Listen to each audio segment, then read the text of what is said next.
ഇത് ഗോവയിലെ നമ്മുടെ രണ്ടാമത്തെ ദിവസമാണ് കേട്ടോ. അപ്പോൾ ഏകദേശം ഒരു 8:30 ആയപ്പോഴത്തേനും റൂമിൽ നിന്ന് ഇറങ്ങി. ഇതാ പശുവൊക്കെ രാവിലെ തന്നെ റോട്ടിൽ ഹാജരായിട്ടുണ്ട്.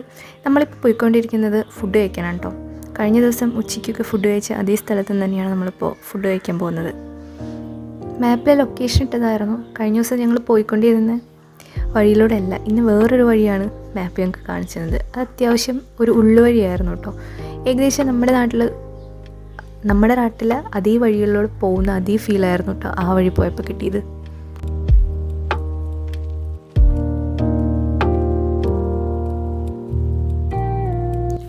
ഇതാ അപ്പോൾ നമ്മുടെ ഫുഡ് സ്പോട്ട് എത്തി. ഇന്ന് കുറച്ചധികം നേരം വെയിറ്റ് ചെയ്യേണ്ടി വന്നു കേട്ടോ ഫുഡ് കിട്ടാൻ വേണ്ടിയിട്ട്.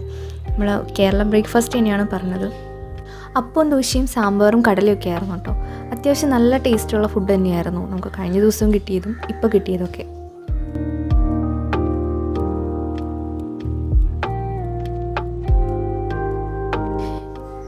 ഇതുപോലെ പെട്രോൾ കുപ്പിയിലാക്കി വെച്ചിരിക്കുന്നത് നമുക്ക് കാണാം കേട്ടോ, വീടുകളുടെ ഫ്രണ്ടിലും കടകളുടെ ഫ്രണ്ടിലൊക്കെ. പക്ഷേ പെട്രോൾ പമ്പിൻ്റെ റേറ്റിനേൽ ഇത്തിരി കൂടുതലായിരിക്കും കേട്ടോ. ഒരു 5-10 രൂപ ഒക്കെ കൂടുതലാണ് അവർ പറയുന്നത്. ഫുഡ് കഴിച്ച് കഴിഞ്ഞിട്ട് നമ്മൾ നേരെ പോകുന്നത് വാട്ടർ ആക്ടിവിറ്റീസിൻ്റെ സ്പോട്ടിലേക്കാണ്. ആക്ച്വലി നമ്മൾ ഗോവയിൽ എത്തുന്നതിന് മുന്നേ ഒരെണ്ണം കോൺടാക്ട് ചെയ്ത് ഏകദേശം സെറ്റ് ചെയ്ത് വെച്ചിരുന്നു. പേയ്മെൻ്റ് ഒന്നും ചെയ്തില്ല. പക്ഷേ ഇവിടെ എത്തിയിട്ട് അവരെ കോൺടാക്ട് ചെയ്തിട്ട് ഫോണിൽ കിട്ടുന്നുണ്ടായിരുന്നില്ല. മുന്നേ ബുക്ക് ചെയ്യേണ്ട കാര്യമൊന്നുമില്ല. നമ്മളിവിടെ എത്തുമ്പോൾ തന്നെ ഇഷ്ടംപോലെ സ്പോട്ടുകൾ കാണാൻ പറ്റും.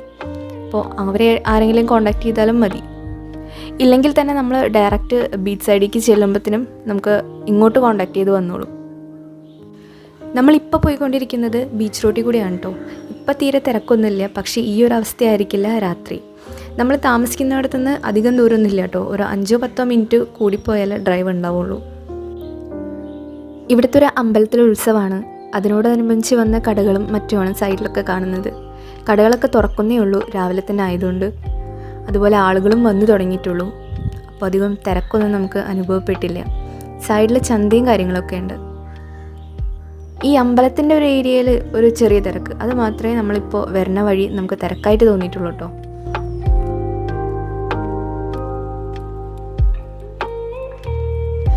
നമ്മളിപ്പോൾ ബീച്ചിൻ്റെ പാർക്കിങ്ങിൽ എത്തിയിട്ടോ.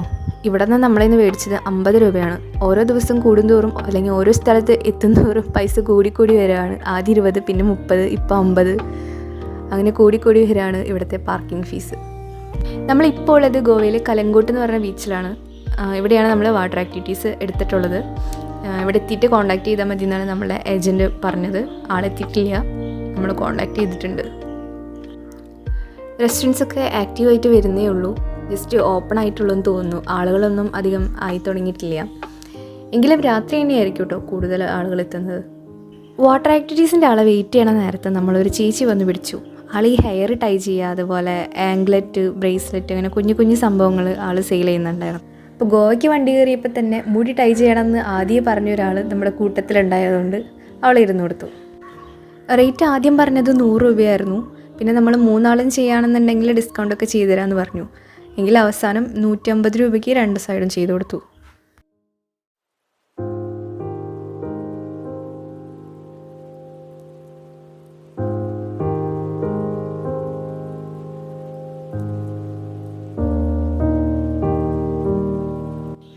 അത് കഴിഞ്ഞപ്പോഴേക്കും നമ്മളെ ഏജൻറ്റ് വന്നു. നമ്മുടെ ബാഗും കാര്യങ്ങളൊക്കെ സൂക്ഷിക്കാനായിട്ട് ഒരു ലോക്കർ നമുക്ക് തന്നു. അങ്ങനെ ലൈഫ് ജാക്കറ്റൊക്കെ ഇട്ട് നമ്മൾ കടലിലേക്ക് പോകാനായിട്ട് റെഡി ആയി നിൽക്കുകയാണ്. വലിയ ക്വാളിറ്റിയുള്ള സാധനമൊന്നുമല്ല, യൂസ് ചെയ്ത് പഴകിയൊരു സാധനം. ഇതിട്ടിട്ട് വെള്ളത്തിൽ പോയിട്ടുണ്ടെങ്കിലും പൊന്തിക്കെടുക്കുമെന്ന് യാതൊരു ഉറപ്പുമില്ല. അപ്പോൾ നമ്മുടെ ഫസ്റ്റ് ആക്ടിവിറ്റി എന്ന് പറഞ്ഞിട്ടുണ്ടെങ്കിൽ പാരാസെയിലിംഗ് ആണ്. കരയിൽ നിന്ന് ഒരുപാട് ദൂരെയാണ് ഇപ്പോൾ ഈ ബോട്ട് കിടക്കുന്നത്. ഇപ്പോൾ ഇവിടേക്ക് നമ്മൾ സ്പീഡ് ബോട്ടിനാണ് വന്നത്. എനിക്ക് ആ വീഡിയോ മിസ്സായി. അപ്പോൾ നമ്മളാണ് ഇന്നത്തെ അവരുടെ ഫസ്റ്റ് ബാച്ച്. അപ്പോൾ കാര്യങ്ങളൊക്കെ അവർ സെറ്റ് ചെയ്യുന്നുണ്ടായുള്ളൂ. 5 വാട്ടർ ആക്ടിവിറ്റീസ് ഉള്ള ഒരു പാക്കേജാണ് നമ്മളെടുത്തിരിക്കുന്നത്. അതിന് പെർ ഹെഡ് ചാർജ് വരുന്നത് 1400 രൂപയാണ്. ഇപ്പോൾ സീസൺ ടൈം അല്ലാത്തതുകൊണ്ടാണ് ഈ ഒരു റേറ്റ്. അല്ലെങ്കിൽ അത് 2000 രൂപ വരെയൊക്കെ പോവാം.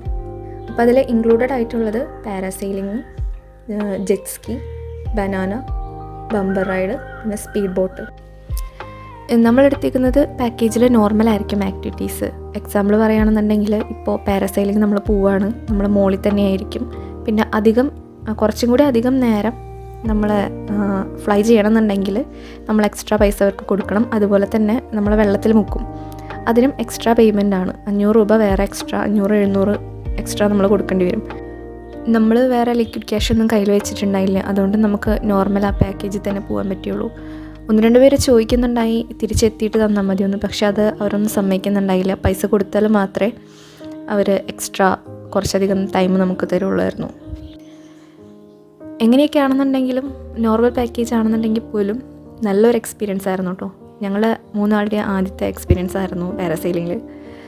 അപ്പോൾ എന്തായാലും 3 പേരും സാറ്റിസ്ഫൈഡ് ആണ്. ഗോവയിൽ വരുന്നുണ്ടെങ്കിൽ ഇങ്ങനത്തെ ആക്ടിവിറ്റീസൊക്കെ ഇഷ്ടപ്പെടുന്നവരാണെന്നുണ്ടെങ്കിൽ ഒരു മസ്റ്റ് ട്രൈ ആണത്. കയ്യിൽ എക്സ്ട്രാ പൈസ എടുക്കാനും മറക്കണ്ട. ഇനി കുറച്ചും കൂടി അഡ്വഞ്ചറസ് ആവണമെന്ന് ആഗ്രഹമുള്ളവരാണെന്നുണ്ടെങ്കിൽ.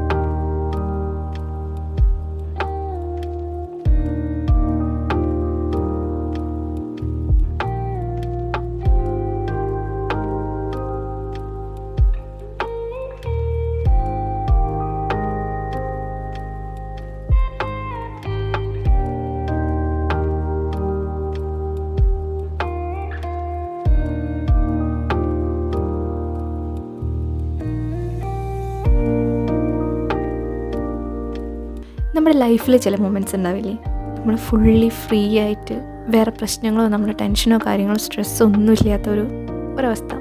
ആ ഒരു അവസ്ഥയായിരുന്നു ഇതിൻ്റെ മേലെ നിൽക്കുമ്പോൾ. ചുറ്റും കടലും നമ്മളും മാത്രം, അത് മാത്രമേ ഉണ്ടാവുള്ളൂ കണ്ണിൽ.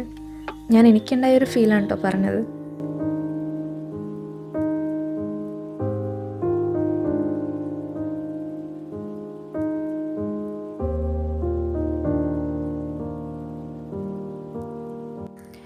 പാരാസെയിലിംഗ് കഴിഞ്ഞിട്ട് നമ്മൾ നേരെ കരയിലേക്ക് കൊണ്ടുപോയി. ഇനി ബാക്കിയുള്ള ആക്ടിവിറ്റീസ് അവിടെ വെച്ചാണ്. അപ്പോൾ നേരത്തെ നമ്മളെ കൊണ്ടുവന്ന അതേ സ്പീഡ് ബോട്ടിലാണ് തിരിച്ചു കൊണ്ടുപോകുന്നത്. വന്നപ്പോൾ കുറച്ചും കൂടിയും അഡ്വഞ്ചറസ് ആയിട്ട് തോന്നിട്ടോ. ഫുള്ള് മേത്തിക്കൊക്കെ വെള്ളം നനച്ച് നമ്മളാകെ നനഞ്ഞിട്ടാണ് മറ്റ് പാരാസെയിലിങ്ങിൻ്റെ ബോട്ടിലെത്തിയത്. പക്ഷേ ഇപ്പോൾ അധികം നനയ കാര്യങ്ങളൊന്നും ചെയ്യുന്നില്ല. അങ്ങനെ കടലിൻ്റെ ഉള്ളിലേക്ക് ബോട്ടിൽ പോകണം എന്നുള്ളൊരു വലിയൊരു ആഗ്രഹം സാധിച്ചിട്ടാണ് തിരിച്ചു വരുന്നുള്ളൊരു ഇരട്ടി സന്തോഷം കൂടി ഇക്കൂട്ടത്തിലുണ്ട്.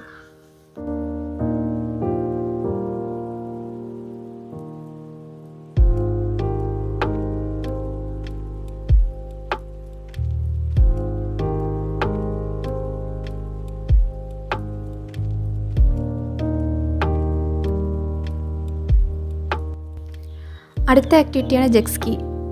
ഇതിനു മുമ്പ് ഒരു വട്ടം ചെയ്തിട്ടുണ്ട്. അത് 2000 രൂപയായിരുന്നു അന്ന് പെർ ഹെഡ് ജെറ്റ്സ്കിക്ക് വേണ്ടി മാത്രം കൊടുത്തത്. പക്ഷേ ഇന്നത്തെ നമ്മുടെ പാക്കേജിൽ ഈ 5 ആക്ടിവിറ്റിക്കും കൂടി കൂട്ടിയിട്ടാണ് 1400 രൂപ പറഞ്ഞത്. അത് ദന്തേലിൽ വെച്ചായിരുന്നു ഒരു ഓർമ്മ. വ്യത്യാസം എന്താണെന്ന് വെച്ചിട്ടുണ്ടെങ്കിൽ ഇപ്പോൾ നമ്മൾ പോകുന്നത് കടലിലാണെന്നുണ്ടെങ്കിലും അതന്ന് ചെയ്തത് ഡാമിലായിരുന്നു. പക്ഷേ ഇതിലും കുറച്ചും കൂടി സമയം നമുക്കന്ന് കിട്ടിയെന്നാണ് ഒരു ഓർമ്മ. മറ്റേ ആക്ടിവിറ്റീനെ പോലെ തന്നെയായിരുന്നു കേട്ടോ. 500 രൂപ എക്സ്ട്രാ കൊടുക്കുകയാണ് അല്ലെങ്കിൽ 300 രൂപ എക്സ്ട്രാ കൊടുക്കുകയാണെന്നുണ്ടെങ്കിൽ കുറച്ചും കൂടി അഡ്വഞ്ചറസ് ആക്കി തരാമെന്ന് അവർ പറഞ്ഞു. പക്ഷെ നമ്മളത് വേണ്ടെന്ന് പറഞ്ഞു.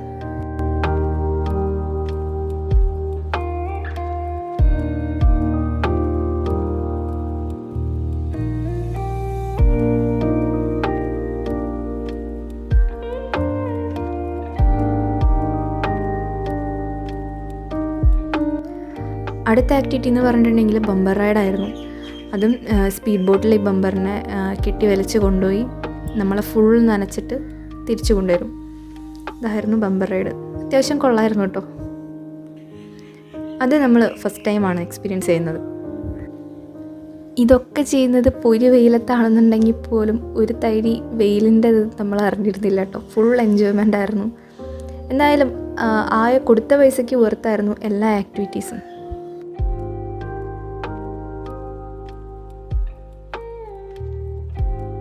ഒരു ആക്ടിവിറ്റിയുടെ വീഡിയോ മിസ്സായിട്ടോ, ബനാന റൈഡ്.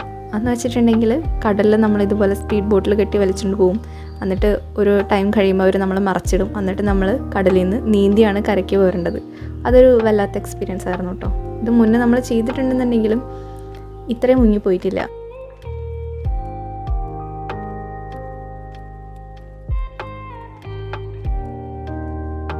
അത് കഴിഞ്ഞ് നേരെ നമ്മൾ ലഞ്ച് കഴിക്കാൻ പോയി. സെയിം ഹോട്ടൽ തന്നെയായിരുന്നു കേട്ടോ പോയത്. കേരള ഫുഡ് തന്നെയാണ് പറഞ്ഞിരുന്നത്. ഇന്നെല്ലാവരും ഊണ് തന്നെയാണ് കഴിച്ചത്. ഇന്നലത്തെ ഫിഷ് ഫ്രൈ റവയില ഫിഷ് ഫ്രൈ ആയിരുന്നു. ഇന്ന് നമുക്ക് നോർമൽ ഫിഷ് ഫ്രൈ ആണ് കേട്ടോ തന്നെ. അപ്പോൾ ഇന്ന് ഇത്രയേ ഉള്ളൂ. യാത്രകൾ അവസാനിക്കുന്നില്ല, കൂടെ കൂടണം.